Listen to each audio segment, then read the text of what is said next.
Students, मैं हूं अर्पिता और आप हैं मेरे YouTube channel grow with biology में। आज जो टॉपिक हम पढ़ने जा रहे हैं वो है रेडियो आइसोटोप्स इन बायोलॉजी। तो सबसे पहले देखते हैं कि रेडियो आइसोटोप होता क्या है। रेडियो आइसोटोप्स वो एलिमेंट्स है जो कि स्टेबल नहीं होते हैं, जिसमें जो हायर एक्साइटेड स्टेट में होते हैं और जब वो स्टेबिलिटी के तरफ आगे बढ़ते हैं तो रेडिएशंस एमिट करते हैं। तो उसी तरह से जब कोई भी रेडियो आइसोटोपिक मॉलिक्यूल स्टेबल होने चाहता है तो वो कंटिन्यूएशन में रेडिएशंस एमिट करता है, जैसे कि अल्फा, बीटा और गामा। और ये जो रेडिएशंस एमिट हो रहे हैं इसी को यूज किया जाता है बायोलॉजिकल रिसर्च में, मेडिकल डायग्नोसिस या थेरेपी या एनवायरमेंटल स्टडीज के लिए। नीचे कुछ एग्जांपल्स दिए हुए हैं रेडियो आइसोटोप्स के, जैसे है tritium 3 hydrogen, carbon 14 carbon, phosphorus 32 phosphorus, sulphur 35 sulphur, iodine 125। अब आप अगर इसको कंपेयर करेंगे normal molecular mass of these components में, तो आप देखोगे कि कार्बन 12 होता है और यहाँ पे 14 है। उसी तरह से सब में डेविएशंस है, तो जिनके मॉलिक्यूलर मास में डेविएशंस है वही मैक्सिमम केसेस में रेडियो आइसोटोपिक मॉलिक्यूल होते हैं। फिर आते हैं प्रॉपर्टीज ऑफ रेडियो आइसोटोप्स। ये अनस्टेबल न्यूक्लियस होने के कारण ये यूजुअली रेडिएशंस एमिट करते हैं। तो जब रेडिएशंस एमिट करते हैं तो ये अपने आप का डिके भी करवा रहे हैं, क्योंकि वो मॉलिक्यूल्स वहां से एमिट हो जा रहा है, रेडिएशंस एमिट कर रहे हैं और अपने आप का डिके कर रहे हैं। सारे रेडियो एक्टिव आइसोटोप्स का एक हाफ लाइफ होता है जिसको बोलते हैं T1/2 या टी हाफ। टी हाफ का मतलब है वो पूरा मॉलिक्यूल को एग्जैक्ट हाफ मॉलिक्यूलर मास में पहुंचने में कितना टाइम पीरियड लगेगा। और इसका जो रेडिएशन एमिट हो रहा है इसको आप डिटेक्ट कर सकते हो और इसकी क्वांटिटी आप मेजर कर सकते हो। इसी बेसिस पे रेडियो आइसोटोप्स टेक्नोलॉजी बायोलॉजी में यूज होता है। और ये स्टेबल आइसोटोप्स के अगेंस्ट हम डाल देते हैं ताकि रेडिएशन एमिट हो और आप डायग्नोसिस करने में आपको हेल्प हो सके। अब आते हैं टाइप्स ऑफ रेडिएशन। 3 तरह का रेडिएशन है, अल्फा, बीटा और गामा। जब अल्फा रेडिएशन होता है ये इसका पेनिट्रेशन पावर बहुत कम होता है, कुछ भी छोटा सा छोटा चीज आ जाए तो भी ये इसका पेनिट्रेशन रुक जाता है, जैसे कि कोई एक पेपर, अगर एक स्ट्रैप ऑफ पेपर भी आ गया है तो भी वो रुक जाएगा। हीलियम न्यूक्लियस के थ्रू ये काम करता है और ये कॉमनली बायोलॉजी में यूज नहीं हो पाता है क्योंकि इसकी पेनिट्रेशन पावर कम है। जब भी अल्फा रेडिएशन रिलीज हो रहा है तो एग्जैक्टली रिलीज होता है helium 4/2, atomic number 2, atomic mass 4। ये मॉलिक्यूल जब भी रिलीज हो रहा है मतलब अल्फा पार्टिकल का रिलीजिंग हो रहा है। नेक्स्ट आता है बीटा एमिशन। बीटा एमिशन में इलेक्ट्रॉन्स का एमिशन होता है या पॉजिट्रॉन्स का। तो आप जब भी रिएक्शन में देखेंगे 0e-1 मतलब ये इलेक्ट्रॉन रिलीज हुआ है, तो वहां पे आप समझ जाइएगा कि ये बीटा का एमिशन है। सबसे high penetration power gamma radiation का होता है, जिसका चार्ज होता है गामा, 0/0 गामा, और साथ ही साथ हीलियम आयंस भी रिलीज होते हैं किसी किसी रिएक्शन में। तो ये है टाइप्स ऑफ रेडिएशन जिसको हम बोल सकते हैं अल्फा, बीटा और गामा। ये इसका डीके, अल्फा डीके, पेरेंट से डॉटर से अल्फा पार्टिकल्स रिलीज हुआ, वैसे ही पेरेंट से डॉटर बना और डॉटर के साथ बीटा पार्टिकल रिलीज हो गया, और गामा बना जिसमें गामा रेज रिलीज हुआ। तो ये है टाइप ऑफ डीके। अब आते हैं हाफ लाइफ पे। हाफ लाइफ जो है वो एक टाइम पीरियड बताता है जिसमें रेडियो एक्टिव डीके जो है वो आधा हो जाए।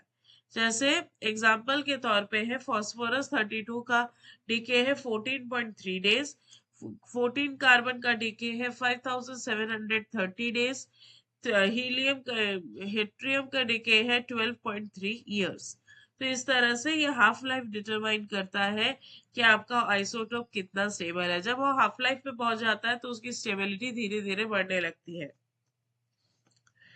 डिटेक्शन इंस्ट्रूमेंट, अब हम ये जो डिटेक्शन का मेथड पढ़े, हमने ये पढ़ा कि ये रेडियो एक्टिव एलिमेंट जहाँ पे रहेगा वहां पे रेडिएशन एमिट करेगा, तो इससे हम यूज कैसे करेंगे?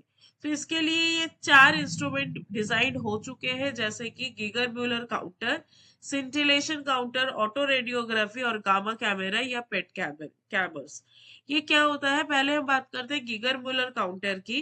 गीगर म्यूलर काउंटर काउंट करता है रेडिएशन, कितना रेडिएशन एमिट हुआ है उस रेडिएशन को काउंट करना।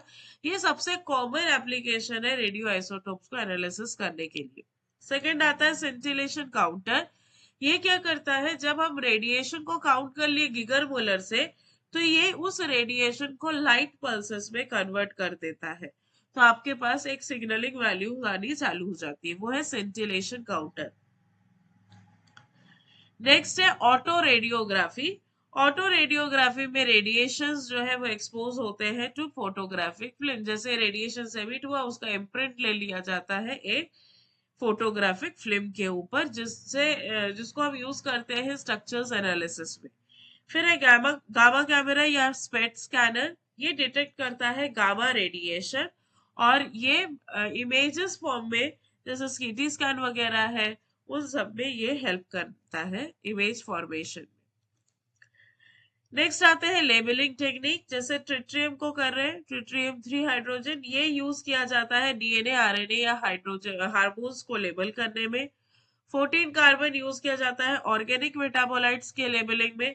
32 फास्फोरस यूज होता है डीएनए आरएनए बैकबोन्स में, जहां पे हम डीएनए सीक्वेंसिंग करते हैं तो पता करना, डीएनए रेप्लिकेशन करना, डीएनए फॉस्फोराइलेशन करना, इन सब में हम इसको यूज कर सकते हैं।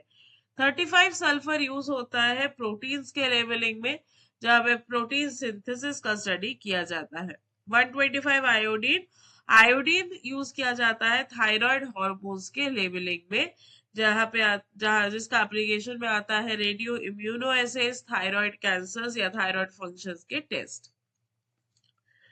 अब बढ़ते हैं हम applications in biology. Molecular biology में ये DNA replication, transcription, translation, sequencing और प्रोटीन सिंथेसिस के ट्रैकिंग प्रोसीजर में हेल्प करता है।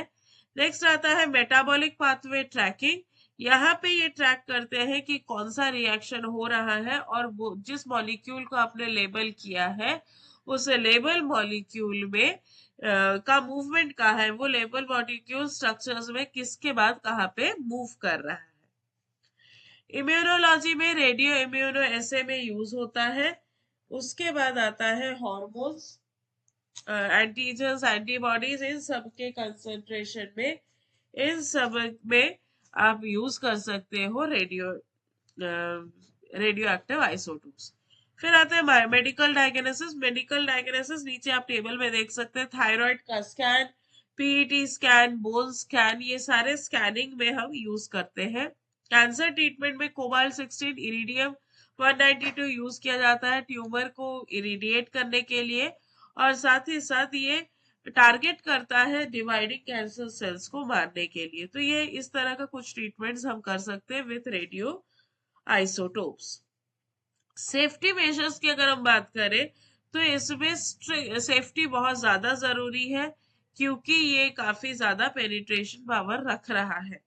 तो ग्लव्स पहनना चाहिए, लैब कोट्स होना चाहिए, गॉगल्स होना चाहिए आपको। आप अगर रेडिएशन पे काम कर रहे हैं तो रेडिएशन प्रोटेक्शन शील्ड होना चाहिए, लेड की शील्डिंग होना चाहिए, और इसका जो वेस्ट है वो आईएईए और आरएससी स्टैंडर्ड के हिसाब से उसको डिस्कार्ड करना पड़ता है।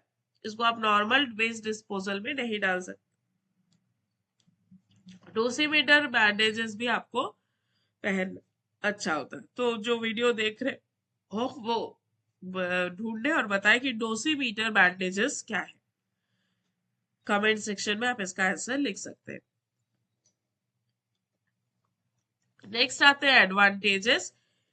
ये हाईली स्पेसिफिक है, सेंसिटिव है, ये रियल टाइम ट्रैक कर सकता है, ये क्वांटिटेटिव और क्वालिटेटिव दोनों स्टडीज करने में हेल्प करता है।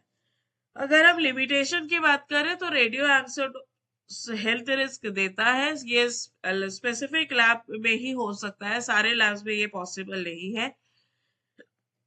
जिस भी रेडियो आइसोटोनिक सब्सटेंस का हाफ लाइफ शॉर्ट होता है उसको यूज करना थोड़ा प्रॉब्लम है। ये इसका डिस्पोजल और रेगुलेशन बहुत अच्छे से होना चाहिए। फाइनली अगर हम कंक्लूड करना चाहें तो रेडियो आइसोटोप्स जो है ये एक बायोलॉजिकल रिसर्च टेक्नोलॉजी है जो डायग्नोसिस, इमेजिंग और थेरेपी में यूज किया जाता है। और इस तरह के फर्दर टॉपिक्स के लिए आप इस चैनल में बने रहिएगा। चैनल को सब्सक्राइब करिए, लाइक करिए, शेयर करिए अपने फ्रेंड्स के साथ ताकि उनको भी समझने में आसानी हो। Thank you and happy study.